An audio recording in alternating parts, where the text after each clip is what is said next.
নেককার বিবি যদি হতে চাও মাগো, আপনার ভিতরে 4টা গুণ ও বৈশিষ্ট্য থাকতে হবে। তার মধ্যে 1 নম্বর গুণ হলো যখন স্বামী বাহির থেকে বাড়িতে আসবে, এ মায়েরা আপনার জন্য পৃথিবীর সমস্ত কাজ বন্ধ করে স্বামীর খেদমত করতে হবে। কথা বলেন ঠিক না বেটি? আমার মায়েরা, অর্থাৎ আপনাকে বুঝাতে চাচ্ছি, স্বামী যখন বাইরে থেকে বাড়িতে প্রবেশ করবে, আপনার জন্য পৃথিবীর দুনিয়ার সমস্ত কাজ আপনার জন্য নিষেধ হয়ে যাবে। স্বামীর খেদমতে আপনাকে থাকতে হবে। তাহলে আপনি নেককার বিবি হিসাবে কিয়ামতের দিন আল্লাহর দরবারে আপনি দাঁড়াতে পারবেন।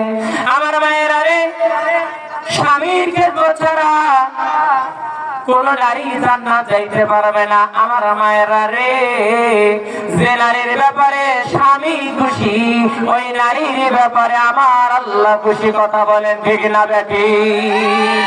যে নারীর ব্যাপারে স্বামী বেজার, ওই নারীর ব্যাপারে আমার আল্লাহ বেজার। এ মা, গভীর কান লাগান। আমাদের আয়েশা সিদ্দিকা রাদিয়াল্লাহু তাআলা আনহার প্রতি বিশ্ব নবী খুশি, আমাদের খাদিজার প্রতি বিশ্ব নবী খুশি। এই জন্য রব্বুল আলামিন পৃথিবীর মধ্যে বেঁচে থাকতে জান্নাতের সার্টিফিকেট দিয়েছেন। কথা বলেন ঠিক না বেটি? আমার মায়েরা রে, কতটুকু আম্মাজান খাদিজা বিশ্ব নবীকে ভালোবেসেছিল, কতটুকু আম্মাজান খাদিজা বিশ্ব নবীকে প্রাণের চেয়ে বেশি ভালোবেসেছিল। আমার মায়েরা, গভীর কান লাগান। আমার আল্লাহ পৃথিবীর কোন নারীকে সম্মানজনক সালাম আমার আল্লাহ দেন নাই। এই আমার আল্লাহ খাদিজা স্বামীকে ভক্তি করার কারণে, স্বামীকে শ্রদ্ধা করার কারণে মাগো, আর একজন নারীকে আল্লাহ সম্মানজনক সালাম দিয়েছিলেন, তিনি হলেন খাদিজা। ধরে বলেন সুবহানাল্লাহ। আমার মায়েরা, স্বামীর ভালোবাসা থাকার কারণে, স্বামীর ভক্তি থাকার কারণে মারে গভীর কান লাগান, স্বামীর ভক্তি থাকার কারণে আমার আল্লাহ শুধুমাত্র খাদিজাকে সালাম দেন নাই, কবরের 3টা প্রশ্নের জবাব দিয়েছেন। ধরে বলেন সুবহানাল্লাহ। আমার মায়েরা রে, আমার মা শুধুমাত্র তাই নয়, স্বামীর খেদমত করেছিল ওই না ফাতেমা। আমার মায়েরা, স্বামীর খেদমত করার কারণে পৃথিবীর জমিনে হযরত ফাতেমা রাদিয়াল্লাহু তাআলা আনহা জান্নাত কামাই করলো। মারে এ মা, সেই না খাদিজা ও নারী, সেই না আয়েশা ও নারী, সেই না রাবিয়া বসরি নারী, সেই না ফাতেমা নারী। এ মা, আপনার মতো নারী হয়ে তারা যদি পৃথিবীর জমিনে জান্নাত কামাই করতে পারে, মারে মা, আপনি কেন এই পৃথিবীতে জান্নাত কামাই করতে পারবেন না?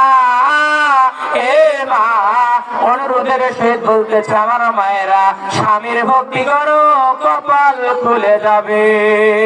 আমার মায়েরা, আর লম্বা নয়, 2 নম্বর আছে যে স্বামী যেটা পছন্দ করবে সেটা আপনাকে জায়েজ হইলে, সেই জিনিসটা যদি জায়েজ হয়, আপনার জীবন বেঁচে থাকতে সেটাকে জায়েজ পন্থায় মেনে নিতে হবে। কথা বলেন ঠিক না বেটি?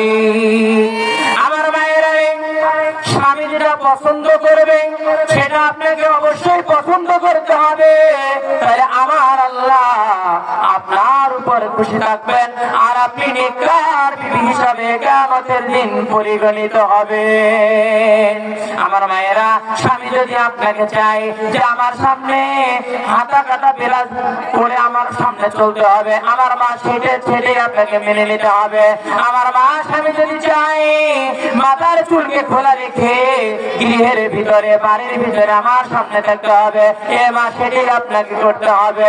কিন্তু মারে মা, সেটা তো করো না, স্বামীর সামনে সুফিগিরি দেখাও আর অর্ধ উলঙ্গে হাটে বাজারে ঘোরো। কথা বলেন ঠিক না বেটি? আমার মায়েরা, নেককার যদি বিবি হতে চাও, 2 নম্বর গুণ হলো স্বামী যেটা যেটা পছন্দ করবে সেটা আপনাকে পছন্দ করতে হবে। স্বামী যদি আপনাকে নিম্নমানের পোশাক যদি ক্রয় করে এনে দেয়, আপনাকে ওটাই আপনাকে হাজার শুকরিয়া আদায় করে নিতে হবে। আর আপনি যদি সেটার প্রতি যদি নাকচ হয়ে যান, আপনি যদি নাক ছিটকান, আমার মায়েরা জেনে রাখো জাহান্নাম যাওয়া ছাড়া উপায় থাকবে না। জোরে বলেন নাউজুবিল্লাহ। আমার মায়েরা রে, 3 নম্বর হলো আমি ইসলাম ভিত্তিতে মা স্বামীর সম্পদ এবং তার সন্তানকে দিনের রাস্তায় আপনাকে আগলে রাখতে হবে। আমার মায়েরা রে, স্বামী যখন বাইরে চলে যাবে সম্পদ রেখে যাবে, আমার মায়েরা এই সম্পদ নষ্ট করতে পারবি না, এই সম্পদকে ধরে অন্য কোথাও পালিয়ে যাইতে পারবি না। এ মায়েরা, সন্তানকে কোরআনের রাস্তায় আপনাকে দেখে শুনে রাখতে হবে, দিনের রাস্তায় মাদ্রাসা রাস্তায় আপনাকে রাখতে হবে। যদি আপনি এই কাজটা করতে পারেন তাহলে আপনি নেককার বিবি হিসেবে কিয়ামতের দিন আপনি পরিগণিত হবেন। আমার মায়েরা রে, সর্বশেষে 4 নম্বর গুণ হলো আমার মায়েরা, যে 4 নম্বর গুণ যে স্বামীর মনে কিছুতেই দুঃখ দেওয়া যাবে না। আমার মায়েরা রে, এমন ব্যবহার করবি না যে সেই ব্যবহারে স্বামী কষ্ট পেয়ে যাবে। এ মায়েরা, যদি স্বামীর মনে কষ্ট দাও, কিয়ামতের দিন মারে নেককার বিবি হিসাবে আল্লাহর সামনে দাঁড়াইতে পারবি না। আমার মায়েরা, এমন ব্যবহার করতে হবে স্বামী যেন আপনার উপরে খুশি থাকে। এ মা, স্বামী যদি খুশি থাকে আপনার জন্য জান্নাত চিরকাল কিয়ামতের মাঠে দিন কায়েম হবে। রব্বুল আলামিন প্রতিটা স্ত্রীকে বলবে, স্ত্রীরে বলো তোমার স্বামী কেমন ছিল। স্বামী যদি সার্টিফিকেট দেয় আমার স্ত্রী ভালো ছিল, এ মা তাহলে আপনি জান্নাতি। আবার স্ত্রীকে বলা হবে, ও মহিলা তুমি বলো তোমার স্বামী কেমন ছিল। সেই সময় যদি স্ত্রী বলে আমার স্বামী ভালো ছিল, এ মায়েরা আপনার জন্য জান্নাতের সার্টিফিকেট হয়ে যাবে স্বামীর ওই কথাটাই। আমার মায়েরা, সর্বশেষে আমি মায়েরা বলতে চাই কেমন করে স্বামীর ভালোবাসা আদায় করতে হবে। এ মায়েরা, স্বামীর কাছ থেকে দোয়া নাও, স্বামীর দোয়াই নারীদের জন্য জান্নাত। আমার মায়েরা, এই কথাটা বলার জন্য আমার মায়েরা বললাম, বিশ্বনবীর একজন সাহাবী ছিল আবু সালামা, স্ত্রীর নাম হলো উম্মে সালমা।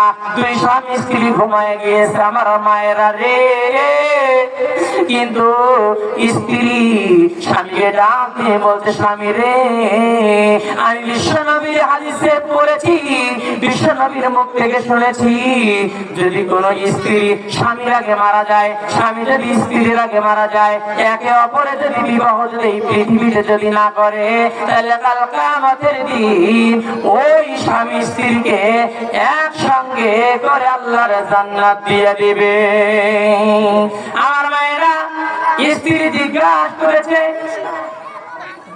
স্ত্রী বলেছে, স্বামী আমার প্রশ্ন হচ্ছে আপনি বলেন তো, আমি যদি উম্মে সালমা আপনার যদি আগে যদি আমি মারা যাই, তাহলে আমি মারা যাওয়ার পরে আপনি কি আরো বিয়ে করবেন? স্বামী বেচারা বলেছে না, বিবাহ করবো না। স্বামী বলেছে, বিবি রে আমি যদি তোমার আগে মারা যাই তুমি কি আরো বিয়ে করবা? স্ত্রী বলেছে না, করবো না। স্বামী বেচারা বলেছে, উম্মে সালমা আমার বিবি রে, আমি স্বামী হয়ে দোয়া করলাম, সালামা যদি তোমার আগে মারা যাই আমি দোয়া করে দিলাম, স্বামী হয়ে দোয়া করে দিলাম, বিবি রে আমার পরে তোমার যেখানে বিয়ে হবে সেই স্বামীটা আমি আবু সালামার চাইতে তোমার জন্য ভালো হবে। জোরে কন্যা সুবহানাল্লাহ। এই মাত্র অল্প কয়েকদিন পরে আবু সালামা মৃত্যুবরণ করলেন। করার পরে আল্লাহ রাসূলের সাহাবীরা জানাজায় গেলেন, নবীজি জানাজা দিলেন। দেওয়ার পরে এই উম্মে সালমাকে আবু বকর বিবাহ করতে চাইলেন, বিবাহ বসলেন না। ওমর করতে চাইলেন, বিবাহ করলেন না। ওসমান করতে চাইল, বিবাহে আবদ্ধ হলেন না। আলী বিবাহ করতে চাইল, বিবাহে আবদ্ধ হলেন না। 7 জন সাহাবী বললেন, ইয়া রাসূলুল্লাহ, ইয়া হাবিবাল্লাহ, এই বিধবা নারীর দাম কি এত বেশি হয়ে গেছে? ইয়া রাসূলুল্লাহ, আমাদের 4 জন বড় বড় সাহাবী আমাদেরকে কেউ কাউকে বিবাহ করলো না, ইয়া রাসূলুল্লাহ আপনি নিজে বিবাহ করে নেন তো, জোরে কন্যা সুবহানাল্লাহ।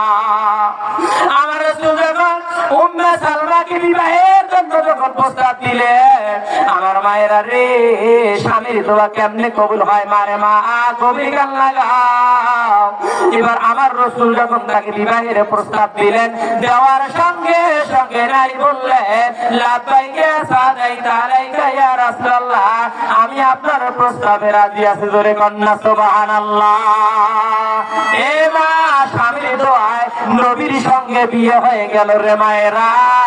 এ মা, তোমাদের ব্যাপারে যদি স্বামী খুশি থাকে, আল্লাহকে আল্লাহর কসম করলাম, অল্প আমলেই জান্নাতে যাওয়ার জন্য যথেষ্ট হয়ে যাবে। আর যদি স্বামী তোমাদের ব্যাপারে ব্যবহারে যদি অসন্তুষ্ট থাকে, বেজার হয়ে যায়, যতর বলি তুমি তাহাজ্জুদ করো না কেন, হাজির মেয়ে হও না কেন, গাজির মেয়ে হও না কেন, যতর বলি হাত মোজা পড়ো না কেন, পা মোজা পড়ো না কেন, আল্লাহকে আল্লাহর কসম করে বললাম, কিয়ামতের দিন তোমার সমস্ত জীবনের আমল আমার আল্লাহ বরবাদ করে দিয়ে গালা ধাক্কা দিয়ে ফেরেশতারা জাহান্নাম পাঠিয়ে দিবে। জোরে বলেন নাউজুবিল্লাহ।